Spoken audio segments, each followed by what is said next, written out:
नमस्कार प्यारे दर्शकों। जैसा कि आप जानते हैं कि मैं राहुल राणा आज आपको हिंदी का जो चैप्टर है वो पढ़ाने जा रहा हूँ। आज का जो चैप्टर है बच्चों वो है कैफ़ी आज़मी की कविता, जिसका नाम है कर चले हम फिदा। तो आइए जानते हैं हम इस चैप्टर को। सबसे पहले हम इस चैप्टर की पाठ की रूपरेखा को पढ़ेंगे। ठीक है। प्रस्तुत गीत युद्ध की पृष्ठभूमि पर बनी फिल्म हकीकत से लिया गया था। यह ऐसे ही सैनिकों के हृदय की आवाज़ बयान करता है जिन्हें अपनी देशभक्ति पर गर्व है। इसी के साथ उन्हें अपने देशवासियों से कुछ अपेक्षाएं भी हैं। जिन्हें उन्हें अपेक्षाएं हैं वह देशवासी कोई और नहीं, हम और आप ही हैं। अतः हमें भी कोशिश करनी चाहिए कि हम अपने देश एवं देशवासियों के प्रति अपने कर्तव्यों का ईमानदारी और निष्ठा से निर्वहन करें। अब मैं आपको इस चैप्टर के कवि का परिचय बताऊंगा। अतहर हुसैन रिजवी का जन्म 19 जनवरी 1919 में उत्तर प्रदेश के आजमगढ़ जिले में मजमा गांव में हुआ था। आगे चलकर वह कैफी आज़मी के नाम से मशहूर हुए। कैफी आज़मी प्रगतिशील उर्दू कवियों की श्रेणी में सर्वोपरि हैं। कैफी की कविताओं में विविधता देखने को मिलती है। एक तरफ वह सामाजिक और राजनीतिक जागरूकता का समावेश अपनी कविताओं में करते हैं, तो वहीं दूसरी तरफ हृदय की कोमलता भी उनकी कविताओं में विद्यमान है। कैफी आज़मी ने हिंदी फिल्मों के लिए सैकड़ों गीत लिखे हैं। कैफी के 5 काव्य हैं: संग्रह झंकार, आखिर ए शब, आबरा सजदे, सरमाया और फिल्मी गीतों का संग्रह मेरी आवाज सुनो प्रकाशित हुए। कैफी को उनके रचना क्रम के लिए साहित्य अकादमी पुरस्कार के साथ कई और अन्य पुरस्कारों से सम्मानित किया जा चुका है।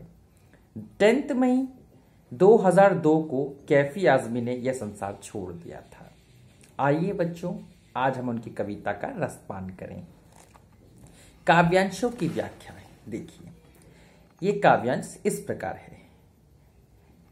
कर चले हम फिदा जानो तन साथियों, अब तुम्हारे हवाले वतन साथियों। सांस थमती गई, नब्ज जमती गई, फिर भी बढ़ते कदम को न रुकने दिया। कट गए सर हमारे तो कुछ गम नहीं, सर हिमालय का हमने न झुकने दिया। मरते मरते रहा बागपन साथियों, अब तुम्हारे हवाले वतन साथियों, अब तुम्हारे हवाले वतन साथियों। इसमें कुछ कठिन शब्द हैं बच्चों, जैसे फिदा। फिदा मीन्स होता है न्यौछावर कर देना। जानो तन का मतलब होता है शरीर और प्राण। हवाले का मतलब होता है सौंपना। वतन का मतलब होता है देश या राष्ट्र। थमती रुकती का अर्थ जैसे मैंने बताया, थमती का मतलब रुकना। नब्ज यानी नाड़ी या नस।